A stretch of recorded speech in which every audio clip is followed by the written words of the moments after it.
శాంపుల్లని మార్చేశారు, లేదంటే శాంపుల్లని కావాలని చెప్పేసి కల్తీ చేశారు. జగన్మోహన్ రెడ్డి గారి మీద బురద జల్లడానికి, జగన్మోహన్ రెడ్డి గారిని హిందువులకి దూరం చేయడానికి జరిగినటువంటి అతిపెద్ద కుట్ర ఇది అని చెప్పేసి కొంతమంది మేధావులు గుసగుసలాడుతున్నారు. కాకపోతే ఈరోజు ఈ ప్యానెల్ మీద మీ అందరికీ నేను ఈ శాంపుల్లకి సంబంధించి జరిగినటువంటి ఒక పెద్ద గోల్మాల్, ఒక పెద్ద కుట్రని మీ అందరికీ ఎక్స్ప్లెయిన్ చేయబోతున్నా. ఇలాంటి వీడియో బహుశా మీరు చూసి ఉండరు అని నేను అనుకుంటున్నా, చూసి ఉండరని. దయచేసి వీడియోని జాగ్రత్తగా చూడండి. అతి ముఖ్యంగా వీడియోలో నేను మాట్లాడబోయే డేట్స్ ఏవైతే ఉన్నాయో ఆ డేట్లని గుర్తుపెట్టుకోండి. కొంత జాగ్రత్తగా చూడడం మాత్రమే కాదు, వీడియోని సేవ్ కూడా చేసుకోండి. ఎందుకంటే ఈ వీడియో అనేది ఎక్కడో ఒకక్కడ మీకు రెఫరెన్స్గా పనికొస్తుంది. సరే, ఈరోజు నేను మాట్లాడబోయే విషయాలన్నీ మొన్న సిట్ ఇచ్చినటువంటి నివేదికని ఆధారంగా చేసుకొని మాట్లాడుతున్నాను. సరే, ఈ విషయం అన్నది మొదలైంది ఏఆర్ డైరీ నుంచి. ఈ ఏఆర్ డైరీ అనేది A1గా ఉంది ఈ కేసులో. ఈ ఏఆర్ డైరీ నుంచి 4 నెయ్యి ట్యాంకర్లు తిరుమలకి వెళ్ళాయి. ఇక్కడ మీరు చూసుకుంటే 6 జూలై 2024, 12 జూలై 2024 ఈ 2 డేట్లలో 4 ట్యాంకర్లు తిరుమలకి వెళ్ళాయి. ఇక్కడ మీకు కనిపిస్తూ ఉంటుంది. అయితే ఈ డేట్లలో వెళ్ళినటువంటి ఈ ట్యాంకర్లో నుంచి ఇక్కడ శాంపుల్ అనేది కలెక్ట్ చేసుకున్నారు. చేసుకొని ఎన్డీడీబీ ల్యాబ్కు పంపించారు. పంపిస్తే ఎన్డీడీబీ ల్యాబ్ ఏదైతే ఉందో అది 16వ తారీఖు ఒక రిపోర్టు, 23వ తారీఖు మరొక రిపోర్ట్ అన్నది పంపించింది. అంటే శాంపుల్లు కూడా డిఫరెంట్ డేట్లో పంపించారు కాబట్టి రిపోర్ట్లు కూడా డిఫరెంట్ డేట్లో వచ్చాయి. అయితే 16వ తారీఖు 16 జూలై 2024 మొదటి రిపోర్టు, 23 జూలై 2024 రెండో రిపోర్ట్ అన్నది వచ్చింది. రాగానే ఏం చేశారు అంటే ఆ రిపోర్ట్లో ఏముంది అంటే ఈ నెయ్యి అన్నది కల్తీ నెయ్యి, ఇందులో వెజిటేబుల్ ఫ్యాట్ ఉంది, మిల్క్ ఫ్యాట్ చాలా తక్కువగా ఉంది అని చెప్పేసి ఆ రిపోర్ట్లో వచ్చింది. రాగానే ఏం చేశారు అంటే 25వ తారీఖు అంటే రెండో రిపోర్ట్ వచ్చినటువంటి 2 రోజుల తర్వాత 25వ తారీఖు ఈ ఏదైతే 4 ట్యాంకర్లని రిజెక్ట్ చేశారు తిరుమల నుంచి. మాకొద్దు, ఇందులో కల్తీ ఉంది, మీరు తీసుకెళ్ళిపోండి అన్నారు. అయితే ఈ 25 జూలై 2024 రోజు కల్తీ నెయ్యిని రిజెక్ట్ చేసిన తర్వాత అక్కడ టెక్నికల్గా ఏం జరగాలి అంటే ఆ నెయ్యిని మళ్ళీ ఏఆర్ డైరీ వాళ్ళు తీసుకొని వెళ్ళిపోవాలి. కానీ అలా జరగలేదు. అక్కడ A2 రాజు రాజశేఖరన్ అనేటటువంటి వ్యక్తి ఏం చేశాడంటే ఏఆర్ డైరీకి తీసుకెళ్ళాలి ఆ 4 ట్యాంకర్లని. ఏం చేశాడు అంటే లేదు వీటిని శ్రీ వైష్ణవి డైరీస్కి పంపించండి అని చెప్పేసి కొన్ని ఇన్వాయిస్ని తయారు చేయించాడు. అవి ఇన్వాయిస్లు ఉంటాయి కదా, ఇన్వాయిస్ని తయారు చేయించాడు. ఏమని, ఈ ట్యాంకర్లని ఏఆర్ డైరీ కాదు శ్రీ వైష్ణవి డైరీస్కి పంపించండి అని చెప్పేసి ఈ ఇన్వాయిస్ని తయారు చేయించాడు. మరి వైష్ణవి డైరీస్కి వెళ్ళినాయా ఈ 4 ట్యాంకర్లు అంటే వెళ్ళలే. ఎక్కడికి వెళ్ళినాయంటే శ్రీ వైష్ణవి డైరీస్ నుంచి 2 కిలోమీటర్ల దూరంలో ఉన్నటువంటి శ్రీ రాఘవేంద్ర క్రషర్స్ అని చెప్పేసి ఒక ప్రదేశం ఉంది, ఒక ప్రాంతం, అమానుష ప్రదేశం. ఆ రాఘవేంద్ర క్రషర్స్కి ఈ 4 ట్యాంకర్లను తీసుకెళ్ళి అక్కడ పార్క్ చేసి భద్రంగా పెట్టిన తర్వాత అసలు గేము మొదలైంది. ఏం మొదలైంది అంటే ఈ శ్రీ రాఘవేంద్ర క్రషర్స్ నుంచి ఈ నెయ్యిని ఏం చేశారు అంటే శ్రీ వైష్ణవి డైరీకి పంపించారు. ఎలా పంపించారు ఒకసారి చూడండి. ముందు 2 ట్యాంకర్లని 4 ఆగస్టు 2024 2 ట్యాంకర్లు శ్రీ వైష్ణవి డైరీస్కి వెళ్ళి ఆ 2 ట్యాంకర్లు అదే రోజు అంటే 4 ఆగస్టు 2024 రోజు తిరుమలకి చేరుకున్నాయి. తిరుమలలో టెస్ట్ పాస్ అయ్యి ఆ నెయ్యి లోపలికి వెళ్ళింది, లడ్డూలో వాడేసుకున్నారు. నెక్స్ట్ మళ్ళీ ఇంకొక ట్యాంకరు అంటే ఈ కల్తీ నెయ్యిలలో ఉన్నటువంటి 3వ ట్యాంకరు 12/8/2024 అంటే 12 ఆగస్టు 2024 రోజు ఒక ట్యాంకర్ 3వ ట్యాంకర్ అన్నది ఈ శ్రీ వైష్ణవికి వెళ్ళింది. శ్రీ వైష్ణవికి వెళ్తే ఆ ట్యాంకర్ని 4 రోజులు శ్రీ వైష్ణవి డైరీలో ఉంచి 16వ తారీఖు అదే ట్యాంకర్ని తిరుమలకి తీసుకెళ్లారు. తిరుమలలో టెస్ట్ పాస్ అయింది, లోపలికి వెళ్ళింది, లడ్డూలో వాడేశారు. దాని తర్వాత చివరి ట్యాంకర్ అంటే 4వ ట్యాంకర్ని 17వ తారీఖు శ్రీ రాఘవేంద్ర క్రషర్స్ నుంచి ఎక్కడికి తీసుకెళ్లారు, శ్రీ వైష్ణవికి తీసుకెళ్లారు. దాన్ని 2 రోజులు ఉంచుకొని 19వ తారీఖు తిరుమలకు పంపిస్తే తిరుమలలో ఆ టెస్ట్ పాస్ అయింది, లోపలికి వెళ్ళింది, లడ్డూలో వాడేసుకున్నారు. ఇక్కడ అసలు ప్రశ్న ఇక్కడ మొదలవుతుంది. ఒకవేళ మీరు తీసిన శాంపుళ్ళు ఈ 4 ట్యాంకర్లలో ఉన్నటువంటి శాంపుల్లే అయితే, ఈ రిపోర్ట్లు ఈ 4 ట్యాంకర్లలో ఉన్నటువంటి రిపోర్ట్లే అయితే, మరి ఆ 4 ట్యాంకర్లు మీ రెండో టెస్ట్ ఎలా పాస్ అయ్యాయి? ఇక్కడ ఈ తారీఖులలో మీ రెండో టెస్ట్ ఎలా పాస్ అయ్యాయి? ఐదర్ మీరు తీసుకున్నటువంటి శాంపుల్ అన్నా రాంగ్ అయి ఉండాలి, అంటే శాంపుల్ తీసుకుని శాంపుల్ మీరు మార్చేసైనా ఉండాలి, లేదంటే ట్యాంకర్లని మీరు రెండోసారి అయితే పంపించారో అక్కడ మీరు కరెక్ట్గా టెస్ట్ చేసి ఉండకపోయి ఉండాలి.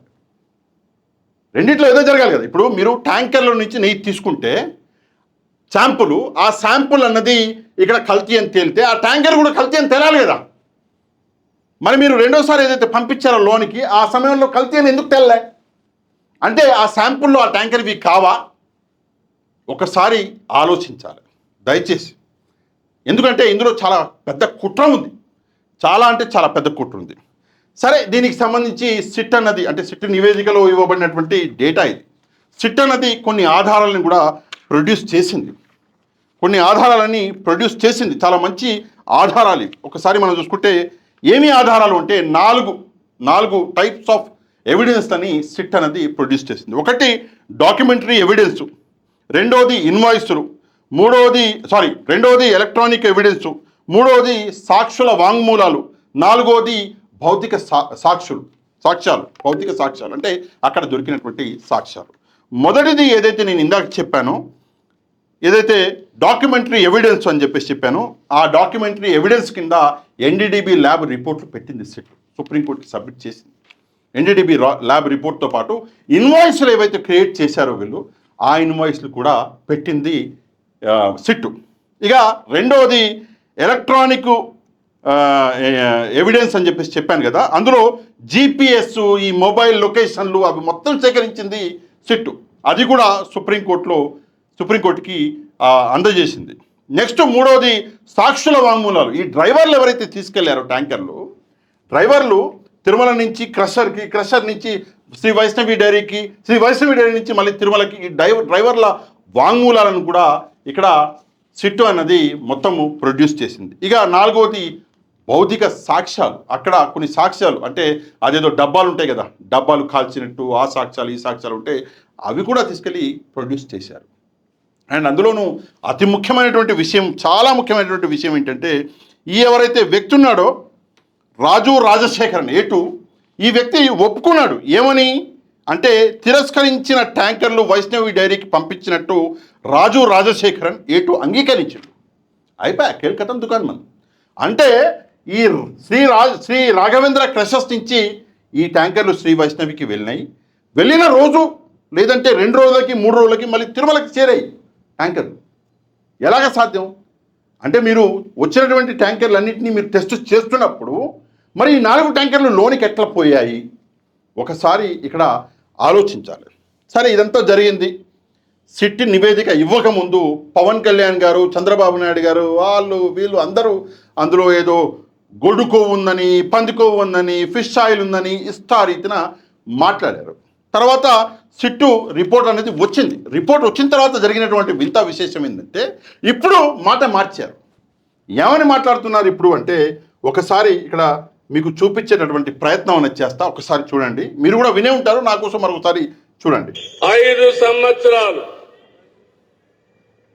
కల్తీ అయిన గీ బాధేస్తుంది. ఏమని? ఎందుకు అలాంటి గీ తీసుకొచ్చారు?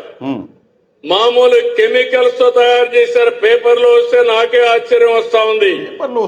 ఎలాంటి కెమికల్స్ అంటే, మన బాత్రూముల్లో వేసి క్లీన్ చేసే కెమికల్ ని గీలో వేసి దాన్ని మళ్ళీ లడ్డు చేసి మనం తినే పరిస్థితికి వచ్చామని వస్తున్నాయి.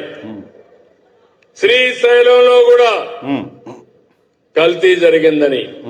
కెమికల్స్ 2 ఉన్నాయి. కెమికల్స్ వాడినప్పుడు కొన్ని వెజిటబుల్ వాడతారు. వెజిటబుల్ ఫ్యాట్ వాడితే ఎక్కువ రేటు, అనిమల్ ఫ్యాట్ అయితే తక్కువ రేటు. అది కూడా కలిపారని ఎన్డీడీబీ రిపోర్ట్ ఇచ్చే పరిస్థితికి వచ్చింది. ఎక్కడ యానిమల్ ఫ్యాట్ అని చెప్పేసి ఎన్డీడీబీ రిపోర్ట్లో లేదు. ఉంటే చూపించాలి దయచేసి, ఎక్కడా లేదు. ఒకటి. రెండవది, వీళ్ళు చెప్పేది బాత్రూంలో వాడేటటువంటి కొన్ని కెమికల్స్ అని చెప్పేసి మాట్లాడుతున్నారు. నిజంగా అంటే వినేవాడు ఏదో సామెత ఉంది, వదిలేండి బాగుండదు నేను చెప్తే. అంత ప్రజల్ని పిచ్చోళ్ళు అనుకుంటున్నారా వీళ్ళు? ఒక ముఖ్యమంత్రి పేపర్ చదివి తెలుసుకోవడం ఏంటి? ముందు ఆ రాశిలోని చెప్పు తీసుకొని కొట్టాలా. ఎందుకు కొట్టాలంటే తిరుమల ప్రతిష్టకి సంబంధించినటువంటి విషయం, దాన్ని కూడా రాజకీయం చేసి వాడు రాయడం ఏంటి? ఒక ముఖ్యమంత్రి ఆ పేపర్ చదివి బయటకు వచ్చి స్టేట్మెంట్ ఇవ్వడం ఏంటి? నాకు అర్థం కాల. అంటే రిపోర్టు చదువుకునేటటువంటి ఓపిక సమయం మీకు లేవా? ఒకటి. రెండవది కెమికల్స్. ఈయన మాత్రమే మాట్లాడడం కాదు, ఈయన ఇతరుల చేత కూడా, అంటే పవన్ కళ్యాణ్ కూడా మాట్లాడాడు. సరే సమయానికి ఆ వీడియో నా దగ్గర లేదు, మేడం మాట్లాడారు చూడండి. బాత్రూమ్ క్లీనర్స్ కు ఉపయోగించే ఒక కెమికల్ ని వినండి. దేవదేవుడికి పెట్టే ప్రసాదంలో కలిపి అలాంటి దాన్ని కూడా తీసుకొచ్చి ప్రజలకు అప్పచెప్పి వాళ్ళ మనోభావాలతోనే కాకుండా వాళ్ళ ఆరోగ్యాలతో కూడా ఆడుకున్నారంటే నిజంగా క్షమించాలా అని అడుగుతున్నాను. నేను ఈ క్వశ్చన్ క్షమించాలని అడుగుతున్న క్వశ్చన్ ప్రజలను అడుగుతున్నాను. ఇలాంటి వాళ్ళని క్షమించాలా? ఇంకా మన మధ్యలోని వీళ్ళు మనుషులుగా తిరిగే అర్హత ఉందా వీళ్ళకి? ఎంత మహాపాపానికి వడిగట్టారండి. మేడం గురించి కూడా చెప్పాలి. అంటే ఎప్పుడైనా సరే మహిళలకి లేదా కొన్ని అంటే ఇష్యూస్ జరిగినప్పుడు, మర్డర్లు జరిగినప్పుడు, మహిళల మీద అత్యాచారాలు జరిగినప్పుడు, ప్రజలు కష్టాల్లో ఉన్నప్పుడు మేడం ఎక్కడ కనిపించరు. ఇట్లాంటి చతరాజకీయాలు చేయడానికి మేడం వస్తారు. సరే, ఇక్కడ నేను కొన్ని విషయాలు మాట్లాడాలండి. ఏంటి ఆ విషయాలు? పవన్ కళ్యాణ్ కూడా చెప్పిండు, ముందే చెప్పిన. ఏంటి ఆ విషయాలు అంటే, బాత్రూంలో వాడేటటువంటి కెమికల్స్ కలిపారు అని చెప్పేసి మాట్లాడుతున్నారు. నేను తిరుమల లడ్డు ప్రతిష్ట నేను దిగజారుస్తుంటే నేను ఆ ప్రతిష్టని కాపాడడం కోసం నేను ప్రయత్నిస్తున్నాను. నేను ఒక ముస్లింని, నేను తిరుమల లడ్డు ప్రతిష్టని, శ్రీవారి ప్రతిష్టని కాపాడడానికి నేను ప్రయత్నం చేస్తున్నాను. నేను ఒక ముస్లింని, నేను ఆ ప్రయత్నం చేస్తుంటే వీళ్ళు మాత్రం ఏమి దొరుకుతుంది అని చెప్పేసి ప్రయత్నిస్తున్నారు. జనరల్గా రిపోర్ట్ వచ్చింది, రిపోర్ట్లో ఆ కొవ్వు ఈ కొవ్వు ఏ కొవ్వు లేదు అని చెప్పేసి వచ్చింది. ముందుగా ఏం చేయాలి? చాలా ఆనందకరమైనటువంటి విషయం అండి. నేను నాయకుడిని, నాకు చాలా ఆనందం వేసింది. ఇది లేదు అని చెప్పేసి తెలిసింది. స్వామిని దర్శించుకుంటాను. నేను ఆ జరిగినటువంటి ఏదైతే పాపం ఉందో, ఇన్ని రోజులు నేను ఏదైతే మాట్లాడానో ఆ కొవ్వు ఈ కొవ్వు అని చెప్పేసి దానికి నేను క్షమాపణలు కోరుతాను అని చెప్పేసి నాయకుడు అనేవాడు మాట్లాడాలి.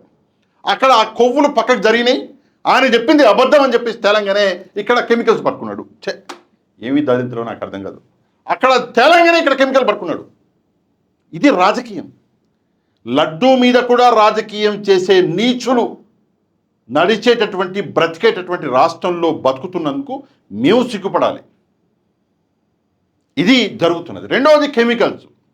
నేను ఒక విషయం మీ అందరికి చెప్పాలి.